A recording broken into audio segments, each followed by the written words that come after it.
de 10 millions de francs CFA pour la rénovation d'une école primaire publique dans la commune de Yopougon. C'est une initiative de la République fédérale d'Allemagne. Après le Burundi et l'Afrique du Sud, c'est au tour de la Gambie d'annoncer son retrait du statut de Rome. La Cour pénale internationale est accusée de ne juger pour le moment que des dirigeants africains.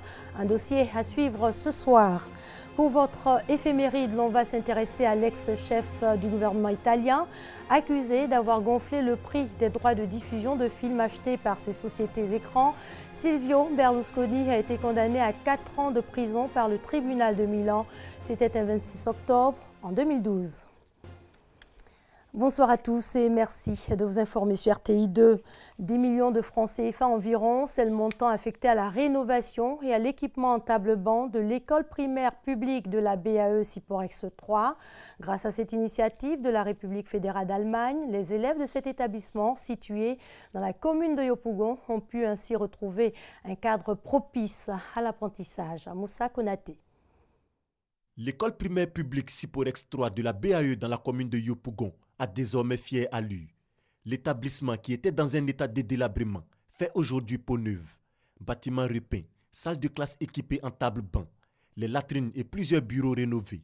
En plus, un marché construit au sein de l'école.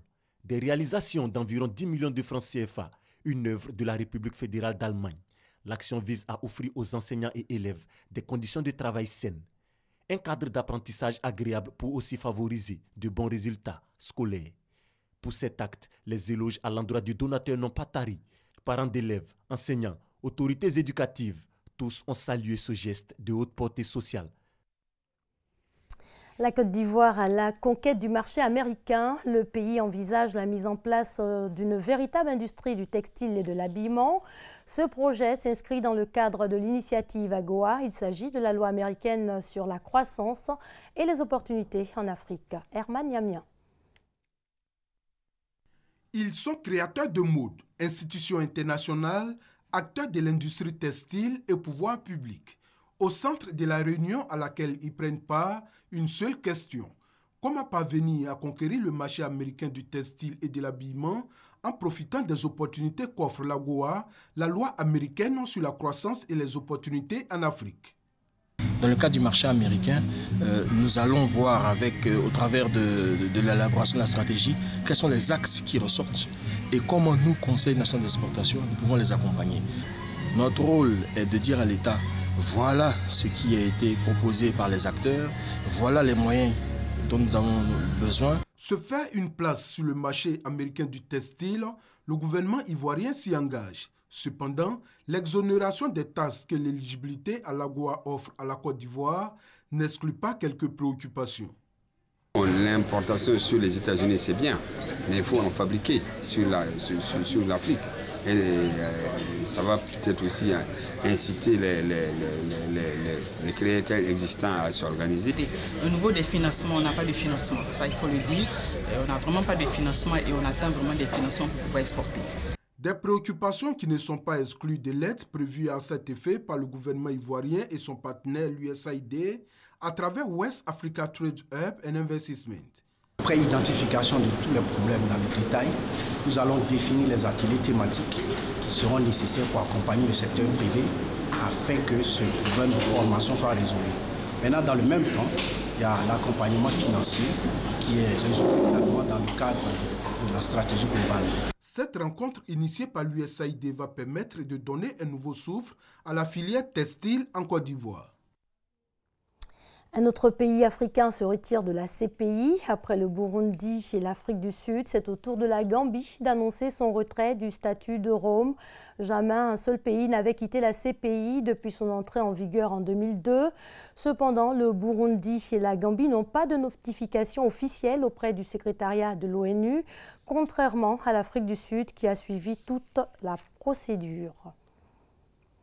3 pays africains annoncent donc leur retrait de la CPI. La Cour pénale internationale est accusée de ne juger pour le moment que des dirigeants africains. Sur les 9 enquêtes ouvertes par la procureure, 8 concernent des pays africains. La première, en dehors de l'Afrique, vise la Géorgie. Retour ce soir sur les 14 années d'existence de la CPI avec Christelle Nda et Moussa Konaté. Depuis son entrée en fonction en 2002, la Cour pénale internationale CPI a ouvert 10 enquêtes dans 9 pays, dont 8 en Afrique. 1. La République démocratique du Congo. Bosco Ntaganda, chef d'accusation, crime contre l'humanité et crime de guerre, période 2002-2003. Thomas Lubanga, chef d'accusation, utilisation d'enfants soldats durant la guerre civile dans la province de l'Ituri, période 2002-2003, peine 14 ans de prison. Germain Katanga, chef d'accusation, attaque d'un village en 2003, peine 12 ans de prison. 2. Ouganda. En 2005, la CPI a émis des mandats d'arrêt contre Joseph Kony et d'autres hauts commandants de la rébellion de l'armée de résistance du Seigneur. Chef d'accusation, enrôlement d'enfants soldats et esclavage sexuel, période 2002-2004. L'un d'entre eux, Dominique Ongwen, s'est constitué prisonnier. Son procès s'ouvre le 6 décembre prochain. 3. Soudan. Omar El-Béchir, chef d'accusation, crime de guerre, crime contre l'humanité et génocide, période 2003. 4. Kenya. La CPI a abandonné ses poursuites faute de preuves suffisantes contre William Ruto. Il était mis en examen pour crime contre l'humanité commis lors des violences post-électorales au Kenya en 2007-2008. 5. Côte d'Ivoire. Laurent Gbagbo, chef d'accusation, crime contre l'humanité, période 2010-2011. Son procès s'est ouvert en janvier 2016. Charles Blé Goudé, chef d'accusation, crime contre l'humanité. 6. Libye. Saïf al-Islam, chef d'accusation, crime contre l'humanité, période 2011. La Libye et la CPI se disputent le droit de le juger. 7. Centrafrique. Jean-Pierre Bemba, chef d'accusation, crime de guerre, crime contre l'humanité, période 2002-2003, peine 18 ans de prison. 8. Mali. Ahmad Al-Faki Al-Mahdi, chef d'accusation, démolition des mausolées classés au patrimoine mondial de l'humanité à Tombouctou, peine 9 ans de prison. 9. Géorgie. Les juges de la CPI ont autorisé la procureure à enquêter sur la guerre d'août 2008 qui opposait la Russie et la Géorgie pour le contrôle de l'Ossétie du Sud. Fatou Bensouda a donc ouvert sa première enquête sur des crimes présumés commis par les forces russes, sa première enquête sur un conflit non africain. Aucun mandat n'a encore été émis. Des examens préliminaires préalables à l'ouverture d'éventuelles enquêtes sont en cours en Afghanistan, au Burundi, en Colombie, au Gabon, en Guinée, en Irak, au Nigeria, en Palestine et en Ukraine. On poursuit. En bref, encore des morts en Méditerranée. Médecins sans frontières annonce avoir retrouvé 25 migrants morts sur un canot au large de la Libye, ce qui porte le bilan des victimes en Méditerranée à au moins 68 morts cette semaine-là. Et toujours en termes de bilan, en images pour l'année 2016, on sait désormais que la traversée périlleuse de la Méditerranée a coûté la vie à 3740 migrants. C'est la pire situation jamais vue selon l'Organisation des Nations Unies, surtout qu'il reste encore 2 mois pour la fin de l'année. Et puis nous poursuivons par cette interrogation. Une femme atteinte de trisomie est-elle capable d'être à la tête d'un groupe d'enfants? La ville de Cordoba, située en Argentine, a répondu oui. C'est une première dans le pays et l'un des rares cas au monde. Découvrons ensemble Noélia, la maîtresse trisomique qui captive les enfants. C'est l'heure du conte. Et l'astuce de Noélia pour captiver ses élèves, c'est d'imiter les voix et de mimer les personnages. À 31 ans, Noélia est la seule institutrice d'Argentine atteinte de trisomie et une des seules du monde. Un métier qu'elle rêvait de faire depuis petite. Ce que j'aime dans le fait d'être professeur, c'est la beauté du cœur des enfants, leur amour. Noélia a refusé que son anomalie génétique ne conditionne sa vie et ne la cantonne à des emplois aidés et à des tâches manuelles. Aidée par sa famille, elle a étudié pour obtenir un diplôme d'institutrice de crèche et maternelle. Quand elle a commencé à exercer il y a 4 ans, elle a dû faire face au scepticisme de certaines personnes qui doutaient de ses capacités à encadrer des enfants. C'était un grand défi, ça n'a pas été facile. Il y avait des gens avec des responsabilités qui pensaient que ce n'était pas possible qu'une professeure atteinte de trisomie puisse exercer ce métier. Finalement, ses collègues, les enfants et les parents d'élèves l'ont très bien intégré et lui font confiance. Sa vocation ne fait pas de doute pour eux.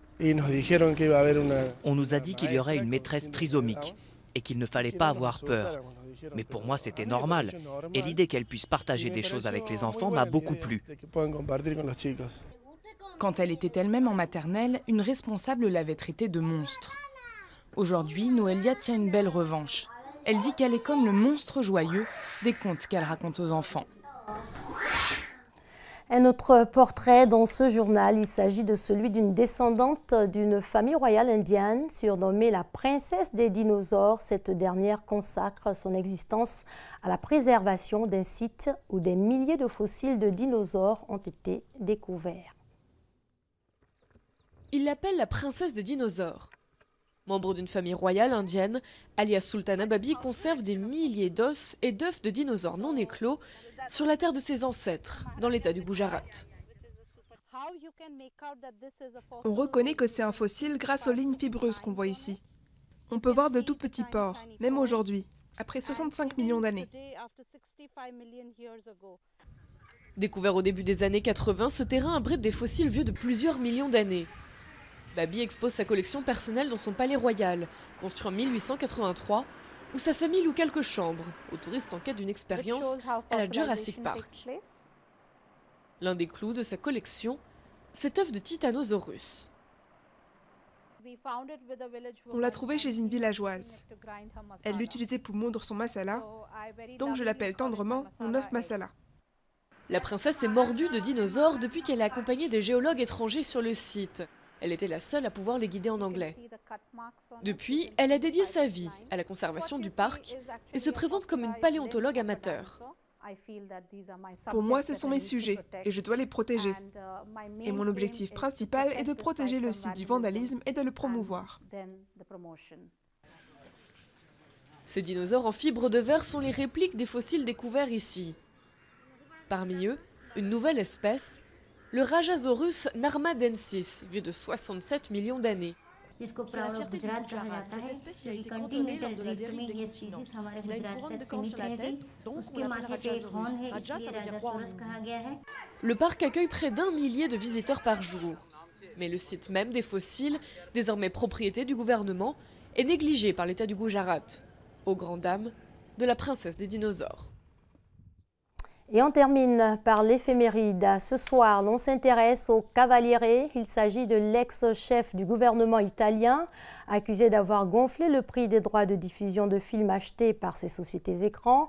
Silvio Berlusconi a été condamné par le tribunal de Milan à 4 ans de prison.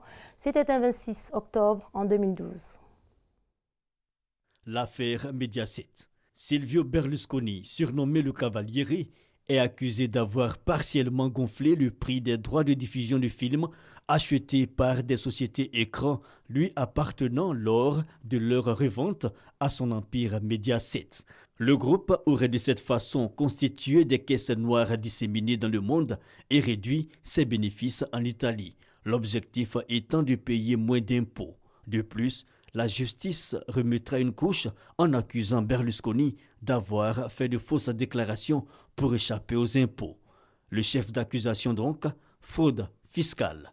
Le procès Mediaset débuté en 2006 a donc donné les conclusions suivantes. 1 an de prison ferme. Pour Berlusconi, le jugement est apolitique. Il n'ira certes pas en prison. Procédure judiciaire complexe impliquant une loi d'amnistie datant de 2006 à son bénéfice, mais le tribunal de Milan va se montrer sévère. Il est interdit d'exercer toute fonction publique pendant 5 ans. Il devra payer en plus 10 millions d'euros de dommages et intérêts. Notons que Silvio Berlusconi, homme d'affaires, dirigeant sportif, aura connu 33 procès en 18 ans de carrière politique. L'homme, né en 1936 à Milan, se lance dans l'audiovisuel et en 1980, il devient l'homme le plus riche d'Italie. En 1993, poursuivi en justice, il entre en politique et crée Forza Italia, qui remporte les élections de 1994. Fin de cette édition. Bonne soirée sur les antennes de l'RTI, la marque du service public.